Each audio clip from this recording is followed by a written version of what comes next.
Welcome to Mutual of Omaha's Wild Kingdom. I'm Peter Gross, co-host of the original Wild Kingdom with Marlin Perkins and Jim Fowler.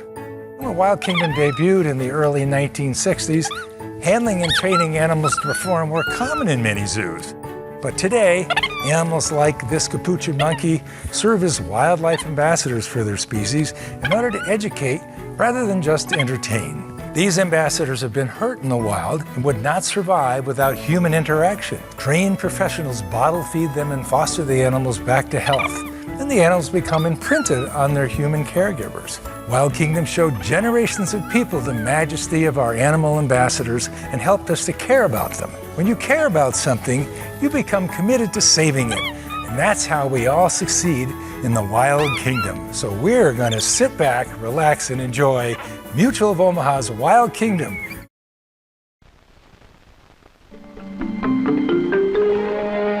Mutual of Omaha's Wild Kingdom is presented by Mutual of Omaha.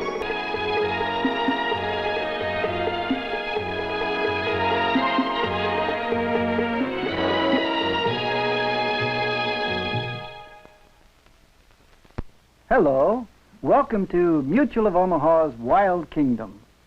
This is little Pierre, 3.5-year-old juvenile star of the chimpanzee show at the St. Louis Zoo.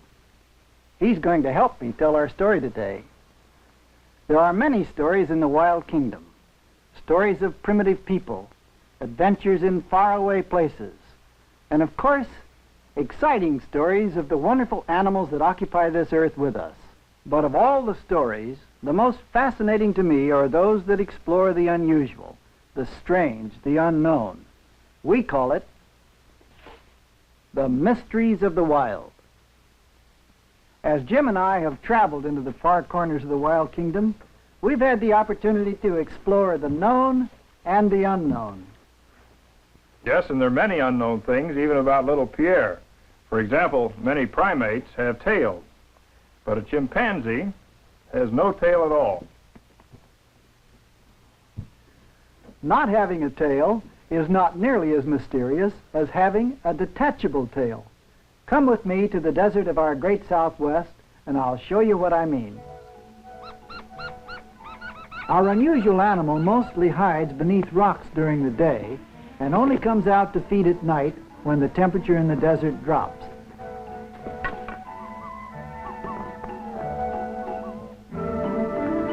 He's the banded gecko, an agile little lizard who doesn't bite and is quite harmless.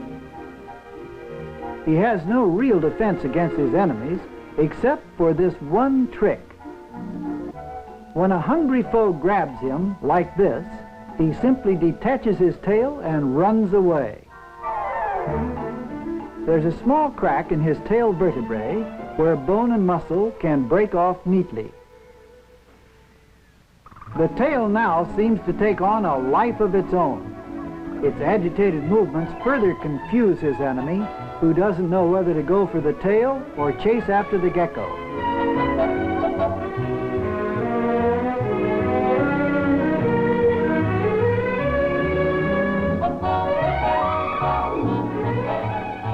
By the time his enemy realizes he's been left with the tail end of the meal, the little gecko has long since gone into safe hiding.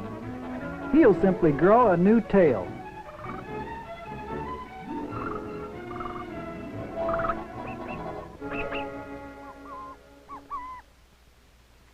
The gecko uses his detachable tail to escape from animals that prey on him. Devices used by some animals to capture their prey are even more fascinating, such as this trapdoor spider.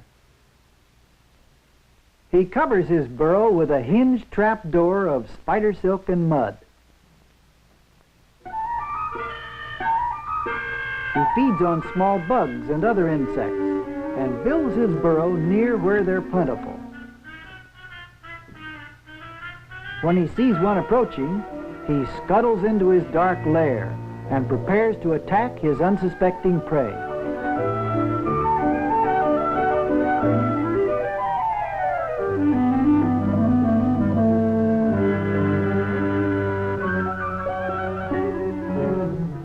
The mystery here is, how does the trapdoor spider know the bug is at the edge of his lair. Our cameraman has shown us how it is done. The answer really is simple. He just raises the trap door and peeks out. The lid fits so well that when it's closed, it looks just like the rest of the surrounding area to the approaching victim.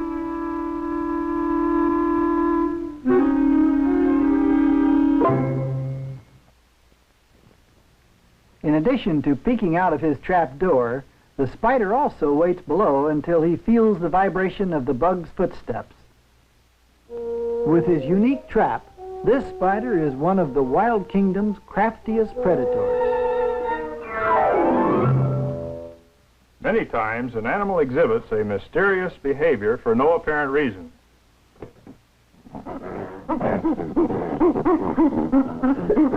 When we place the water near little Pierre, it's pretty obvious that he doesn't want to go in it. But there's several animals that have a mysterious fascination for water. I first observed this in a Louisiana swamp. A red wolf, one of the rarest animals in the bayou, comes straight toward me. Fortunately, I've seen him first, and he doesn't catch my scent. Red wolves are shy animals who stay hidden in the daytime, but it's so hot and humid today that apparently he's come down to quench his thirst. But it looks as if he's got something else in mind. What a great way to cool off.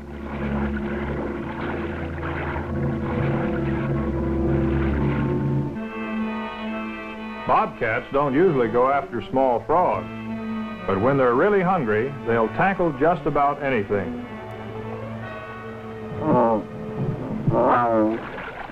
The frog heads for the water and triggers one of the strangest reactions I've ever seen.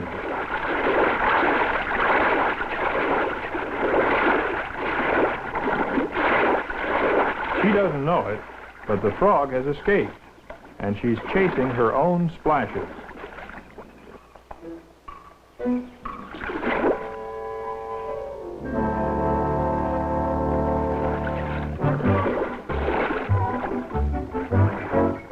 It's amazing that whereas most cats hate water, bobcats don't mind it, except when they miss their prey.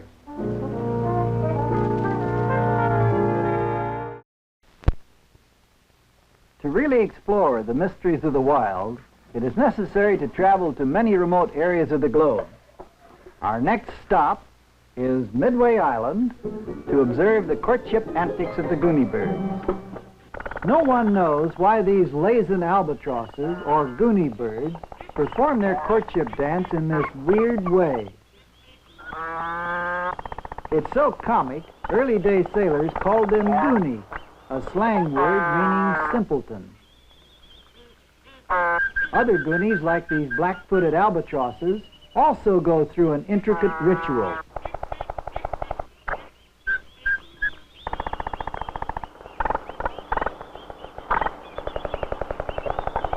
Their courtship is one of the strangest sights in all of the wild kingdom.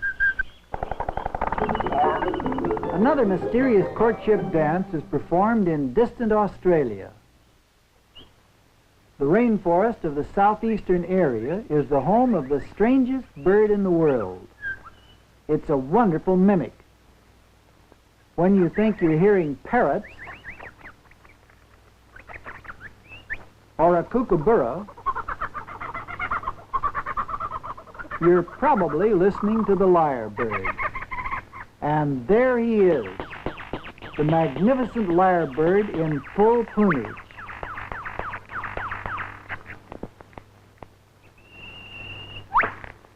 This is a rare sight, and one I want to be sure not to miss.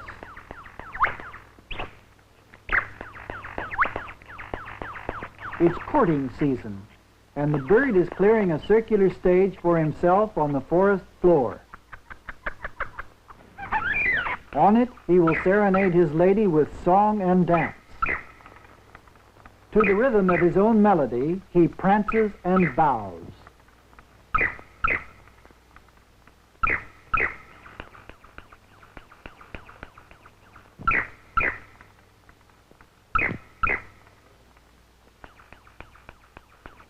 The female watches as he reaches the high point of his dance. He extends the curved feathers that look like a Greek harp or lyre, from which he gets his name. The lacy tail forms a fairy parasol. This breathtaking plumage takes 8 years to develop.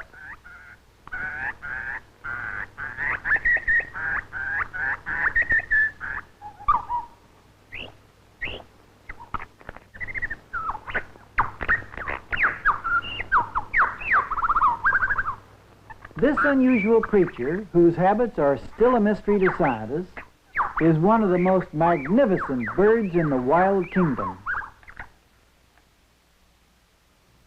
Right you are, Pierre. Our next stop is India, to see why a ferret can kill a deadly cobra. Part of the answer is in the pattern of the strike. Forward and down, and not very fast. This is one reason a ferret can kill a cobra. Let's see what the other reason is. The ferret is a bright, inquisitive animal, not easily frightened. He won't usually attack a snake as large as a cobra, but if he's hungry and sees one, look out.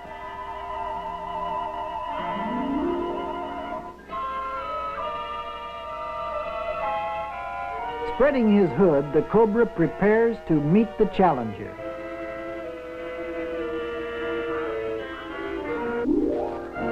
He misses.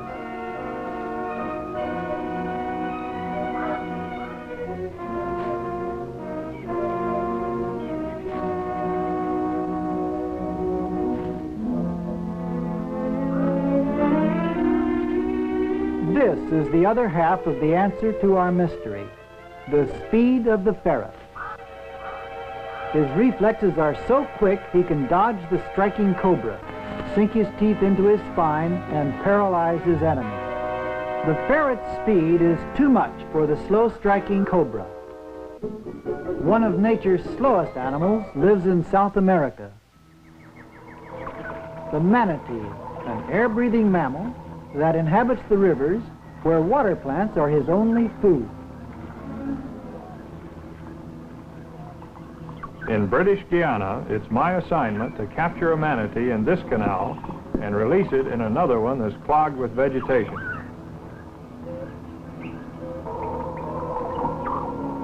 These are nature's original vacuum cleaners, and they do a good job of keeping the waterways open for transportation. This project is conducted in cooperation with zoologists from the British Guiana Museum. We hope to trap the manatee in a specially reinforced pocket in the back of our purse net. The question is, will it hold? Having secured the net as best we can, project supervisor Ram Singh and I head upstream. The problem is to get behind the manatees and drive them into our net. Manatees are lethargic and are not afraid of the movement of a boat, but they will move away from the commotion we make by thrashing the water with sticks.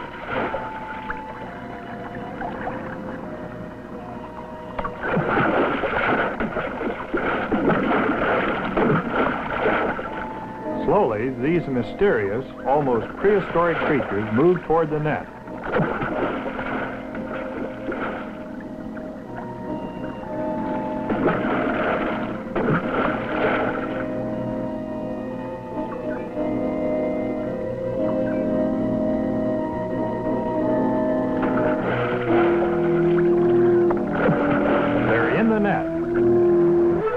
Since they breathe air, we must hurry to land them before they drown.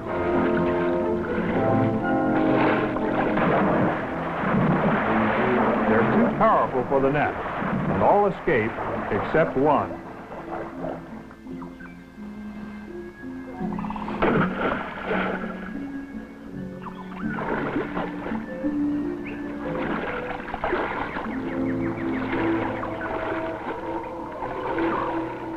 He's no lightweight, and it takes a lot of work to get him onto the bank.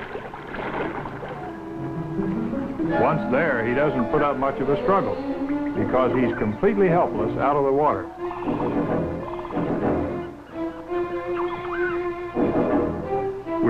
anxious to examine this strange-looking creature. He should weigh about 500 pounds and is at least 8 feet long from his head to the tip of his odd paddle-like tail. His upper lip is divided into 2 parts. Each half works almost like a hand to pull weeds and water grasses into his mouth.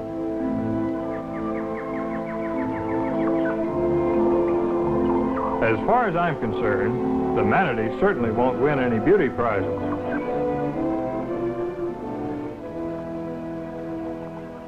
Although he can breathe quite well on land, he's obviously much happier in the water. Equally as strange as his looks is the way he uses his front flippers. On land, they almost become legs.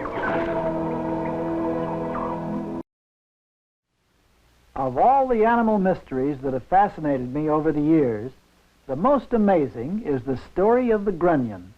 It's almost unbelievable, and it happens on the coast of California only during the times of the full and new moon. The beach is transformed into a sheet of shimmering silver as thousands of the grunion twist and turn in the moonlight.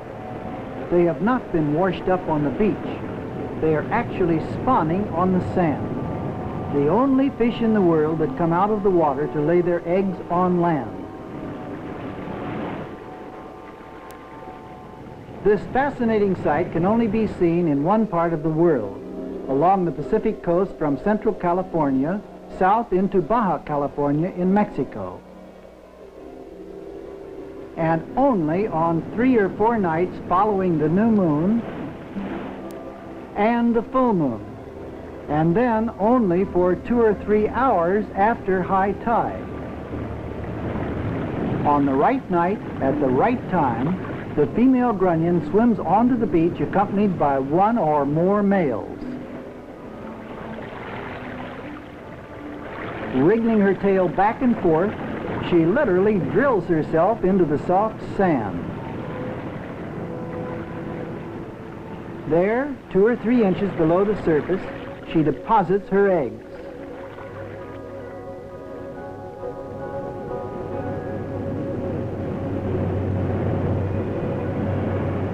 The males do not dig in, but lie next to her and deposit a milky white fluid called milt. This milt flows down the female's body to fertilize the eggs below the surface. One large female grunion can lay as many as 18,000 eggs in one season, lasting from late February until September. After the eggs have been fertilized, the weary female frees herself and, with the males, returns to the sea with the next wave. She must time the whole operation with the utmost precision. If she takes too long, the tide will recede and leave her stranded on the beach to die.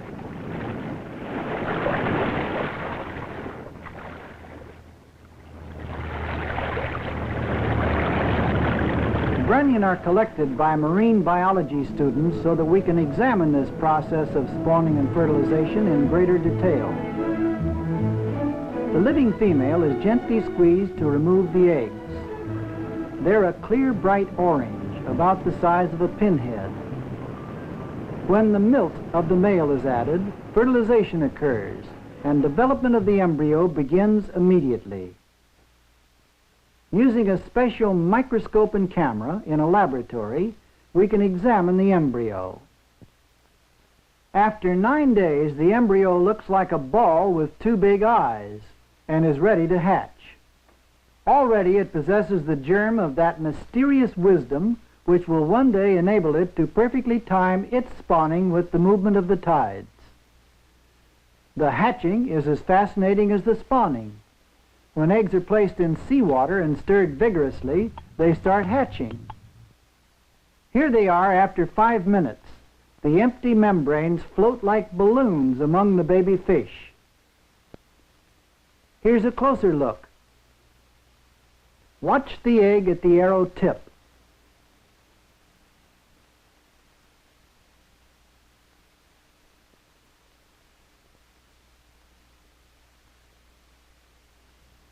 The hatching is just as definitely connected with the movement of the tide as is the spawning. To understand it, we should remember there are low tides and high tides. A chart of the tides looks like this. The highest tides occur on the nights of the full moon and the new moon. Grunions spawn on the second, third, and fourth nights following the highest tides.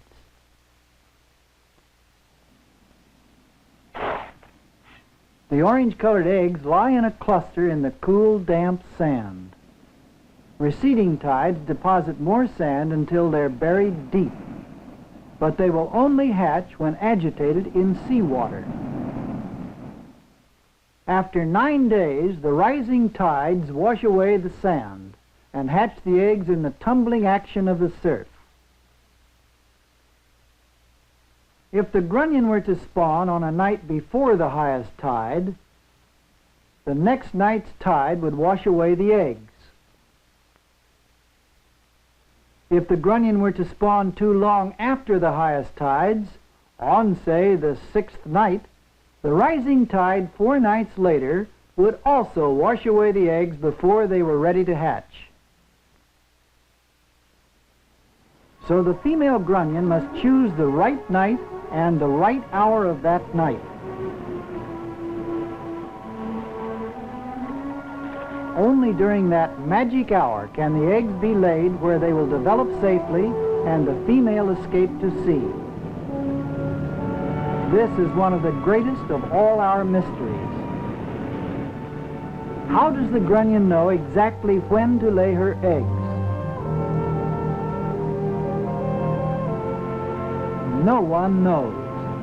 Yet the fish can judge time and tide with an uncanny accuracy no mariner possesses, and reproduce their young in this strange and fascinating way.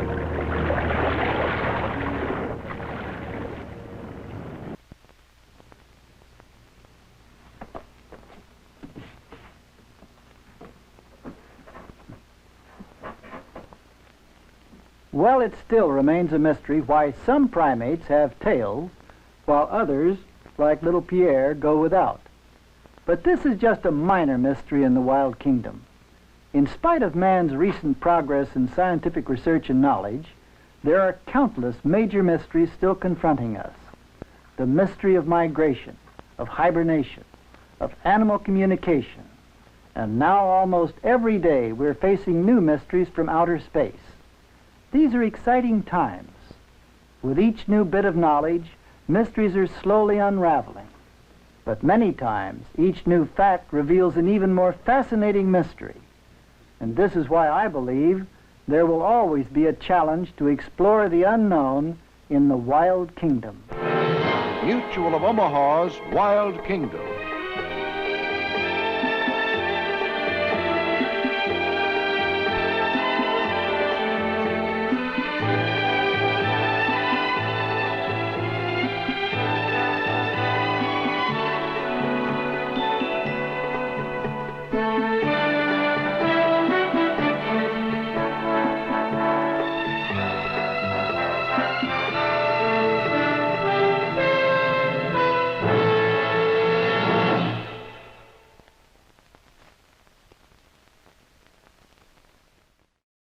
Like what you saw? Follow us on Facebook, Instagram, and YouTube for more exclusive content. And visit our website at wildkingdom.com.